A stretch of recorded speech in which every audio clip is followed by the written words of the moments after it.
Right, this video is a bit backwards because I've had to do this bit whilst I'm dismantling the lock, ready to show you the breakdown of the lock, which you'll see all previously, so I'm not going to depth about much here. I'm just going to explain from the previous video. So, obviously you know this is the HU101. We picked the barrel. Now, also we know in here we've got our spacing and we've got our depths. So I tend to put a little bit of tension on just to make sure she stays up. This lock's already picked open, by the way. And then we go to number 1, and then we sort of just push down gently on it, and that'll be your first read. That'll be number 3. So if I push down hard, it's number 3. Well, not hard, gentle, it's number 3. And then this one up here looks like to me it's going to be a 4 or a 5. So I'll write these on the paper. And then we go on to 3 and 4 and do the same thing all the way along. So that's resting on 5. And this is resting just above 5, so it's probably a 5. Now bear this in mind, this is a used barrel that has clearly had a fault on it in the past. It come off a steering rack, so it's probably worn out with the weight of the keys and everything else. The blade wears out, and so these numbers may very well work in the barrel but may not work in the door. So now we're on number 5. That tells me, that seems to look to me like a number 3 or a 2. We'll go with a 2 and a 3 underneath. Now, and that's a 1. So just double check. I'll go with 3 on that one, I think, and put a 2 then a 3. So 3, 2 then 3, and 1.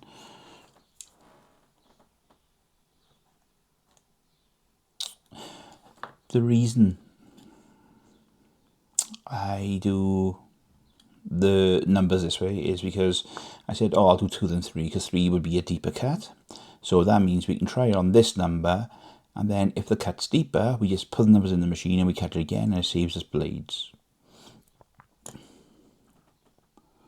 So now we're on number 7, which is 2, 3. Usually I like to go off the door locks because it's much easier to get a read. So we got 1 and 2. 1, 2. Now I said I'm going to splice this part onto the end of the other video because I'm stripping the lock down ready for it. So you would have seen the break. You'll see this number on the paper once I'm done. Okay, here we are, cutting the key. I put the code in, and I have mounted my blade. So now we're going to cut it and see if it'll turn the barrel. I'm not going to do in depth on this. That's the code I roughly shouted out, and we'll see what happens. I'm parked on my street, so do excuse the noise.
Okay, that's side 1. I'm not going to show cutting the rest of it because there's no point, but I will show it opening the lock once I finish cutting it. Here she is, keys cut and turns. Hi everyone, it's the Locksmith. I thought I'd do this video as a quick rundown. I stripped the lock down already off the Transit, which is the next part of the video series I said I was going to do. Now, I've taken it apart as is with little notes on it. And I've done some of the video a bit backwards, so if you see these numbers down here, I'll explain them at the end. But in the next video, after all this is done, I will be rebuilding this with new wafers and everything else, and then we'll show you how to build a complete set with different wafers, because you'll have more than this. These are all the positions. I've taken them out of as I've come along, and I try to write on the paper little bits to help. So we've got the core, we've got some housings, the retaining cable tie, the fixing bolt with the retaining spring for the fixing bolt. Now, and we got the spring. Now, in a brief synopsis of it all, this is spring number 10, because I took it off so I remembered. It sits like this in the lock. So when you put the key in, it pushes down onto it. And if the depth is wrong, the force is always pushing up. So the key, so it won't turn, won't let the core turn, the cylinder turn. And I'll show this in action, because the blade I cut to get it out was off by 1 depth on number 4. So I will show you all this in a very second. Okay, we are now ready to build. So we are going to take the core,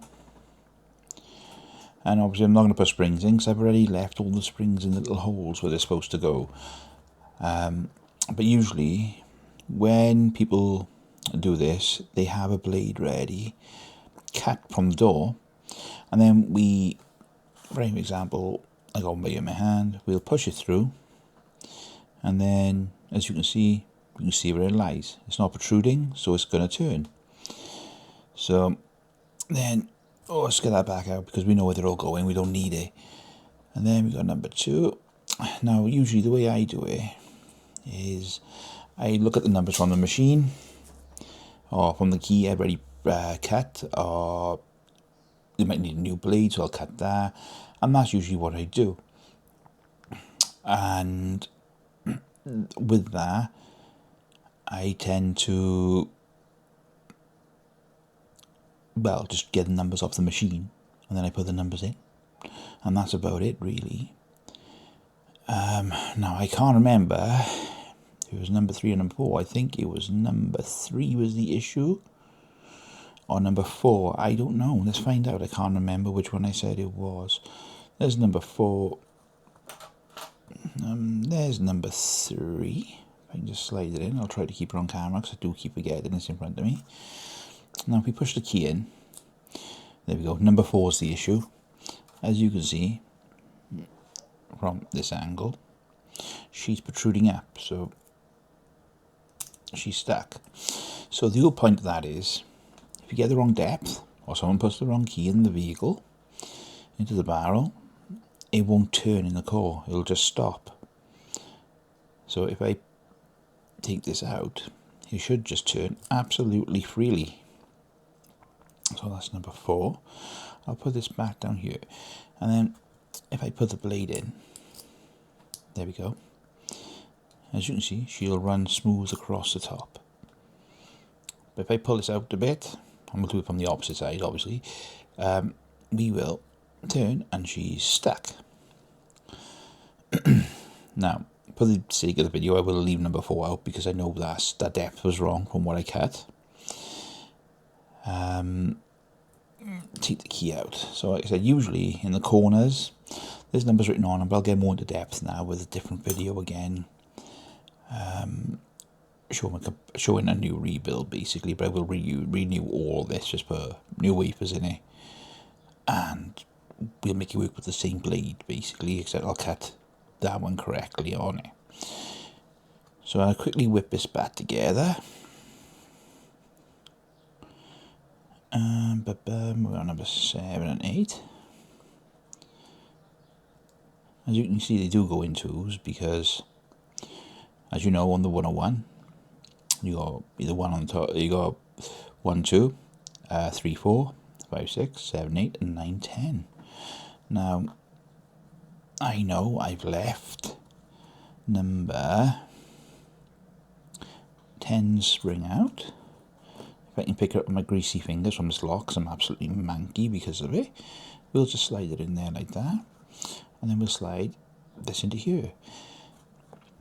And there we go, we built our core. She's all perfect. Now, let's put all the rest of it together. So, let's have a look. I can never remember which way it goes. It goes this way. Nope, this way. Oh, this way, this way. There we go. Goes in perfect and turns. So now, take the blade out. We make sure that this is down. When we go put this in, we always make sure this is up, not down the other way, because otherwise it'll get caught and it won't go tidy. So we put that on.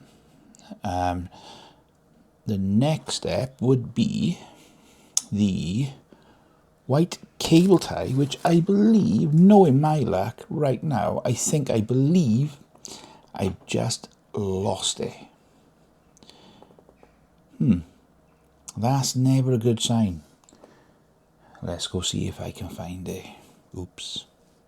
Okay, did find it. It was on the floor, hidden away. So here it is. We slide this in here. Now we've got the faceplate. Now I had to buckle it a bit to get it out because it was a bit of bad nick. But there's a groove here in the top. And there's a groove on this. And we just put it in there basically. Like this. And then we slide this on. Here like so. So this cable tie hooks into there like so. And now that should be in lovely and perfect and tight. Okay.